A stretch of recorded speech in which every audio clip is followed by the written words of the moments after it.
Dear students, good morning to all of you. Today is your English turn.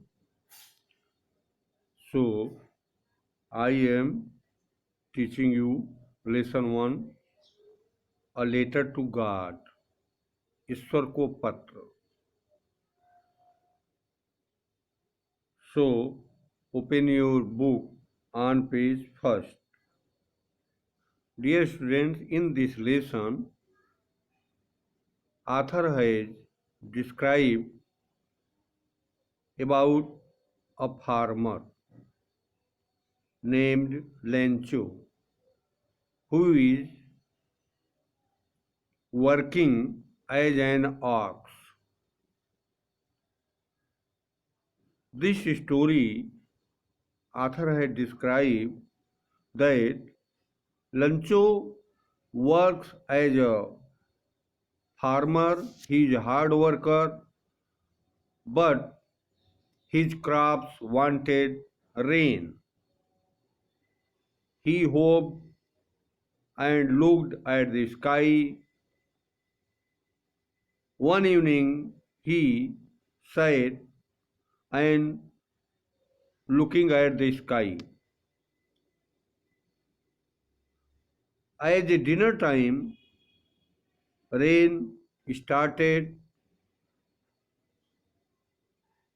but his fasal due to hailstone destroyed. He hoped, only hope, he had only hope about God. He wrote a letter and his letter received postman. He went to post office and write letter to God. After that, he after that he went to his house. Postmaster received his letter and by his salary postmaster sent some money to the Lencho.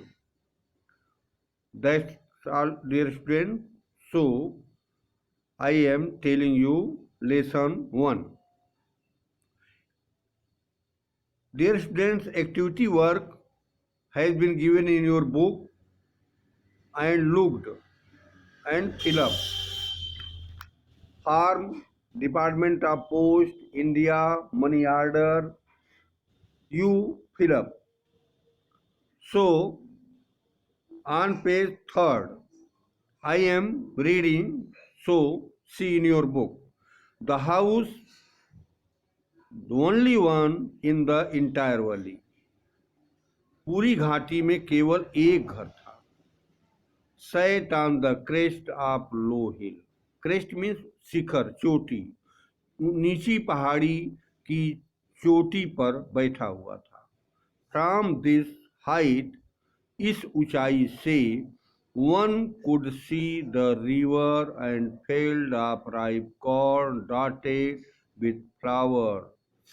इस ऊंचाई से कोई एक व्यक्ति नदी, पकी हुई फसल, भरे हुए फूलों से देख सकता था. That always promised a good harvest, जो अच्छी फसल की उम्मीद करता था. The only thing the earth needed was a downpour. मूसलाधार बारिश, downpour.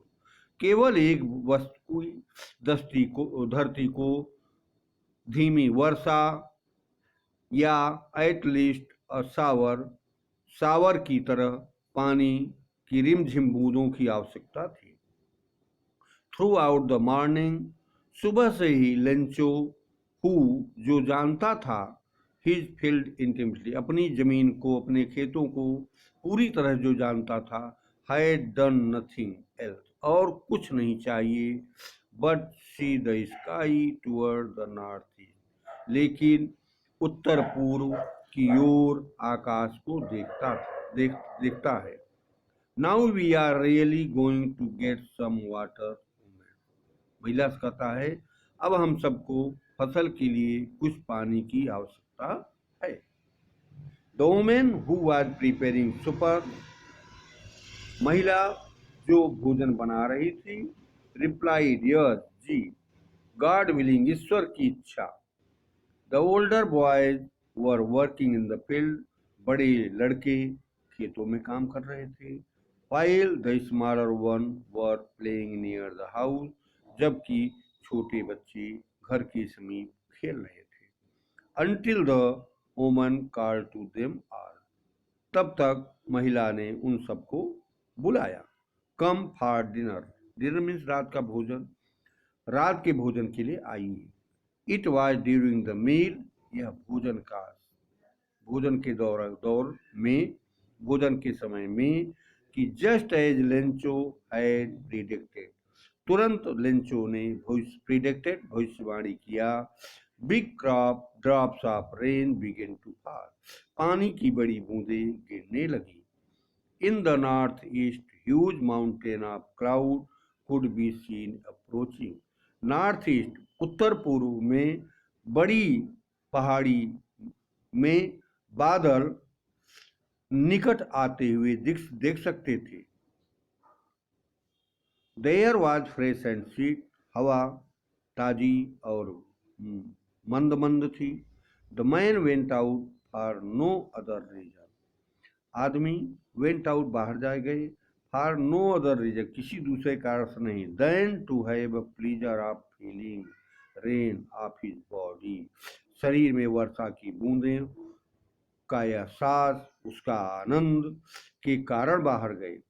And when he return he scream, जब वह लौटा वह बताया, these are not rain drop falling from the sky, ये वर्षा की बूंदें आकाश से नहीं गिर रही हैं, दे आर न्यू कॉइन, ये नए सिक्के हैं। The big drop are 10 cent, बड़ी बूंदें 10 सेंट के बराबर, और छोटी बूंदें 5 सेंट के बराबर हैं। With satisfied expression, he regarded the field of ripe corn with its flower. With satisfied, संतुष्ट होकर के वह पकी फसल के खेतों को फूलों से लदा हुआ देखकर बहुत प्रसन्न हुआ। Draped in a certain of rain, और वह पूरी तरह से वर्षा से भरा हुआ था, आवरण से, certain means आवरण। But suddenly a strong wind began to blow, लेकिन अचानक मजबूत तूफान बहने लगी। And along with the rain, और पानी के साथ, very large hailstone began to fall, बहुत बड़ी हेलस्टोन हिमपात गिरने लगा। These truly did resemble new silver coin, ये सचमुच नए सिक्के चांदी के सिक्के जैसे थे। Resemble सदृश। The boys exposing themselves to the rain, बच्चे उसे खोल रहे थे पानी में। Ran out to collect, और फ्रोजन माने जमे हुए, पियर्स माने मोतियों को, टू कलेक्ट इकट्ठा कर रहे थे, दौड़ कर इकट्ठा कर रहे। It is really getting bad now, यह सचमुच बहुत खराब हो गया, अब खराब हो गया। एक्सप्लेन द मैन, आदमी ने बताया। I hope it passes quickly, मैं उम्मीद करता था यह जल्दी समाप्त हो जाएगा। It did not pass quickly, लेकिन यह जल्दी नहीं समाप्त हुआ। For an hour the hail rained on the house, एक घंटे हिमपात घर पर हुआ। The garden, the hillside, बगीचा, पहाड़ी, कॉर्नफील्ड, मक्का के खेत, on the whole वाली पूरी घाटी में, the field was white as if covered with salt, खेत बर्फ से जैसा सफेद हो गया, जैसे मानो वह ढक गया हो बर्फ से। Not a leaf remained on the tree, पेड़ों में एक भी पत्तियां नहीं शेष रह गई। The corn was totally destroyed, फसल पूरी तरह नष्ट हो गई।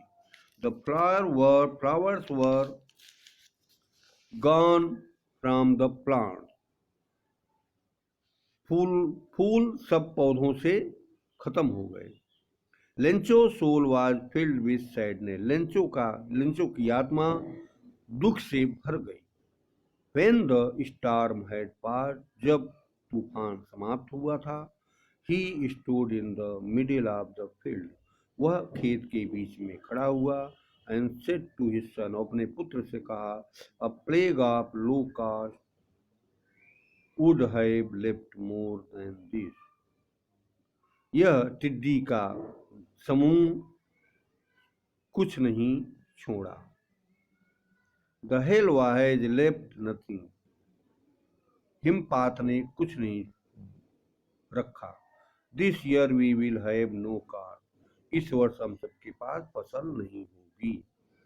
That night was a sorrowful one, वह रात उसके लिए बहुत दुखद थी। All our work for nothing, हमारे सभी काम कुछ नहीं है। There is no one who can help us, कोई नहीं है जो हमारी मदद कर सकता है।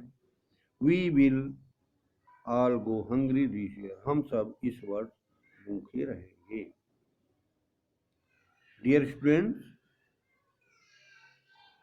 Today I am reading you first part. After watching video, write the word meaning of this lesson. Second part I will teach you in next video. But oral comprehension check 1, question 4, 1, 2, 3, 4 I am sending you, and you will write in your notebook. That's all. Thank you.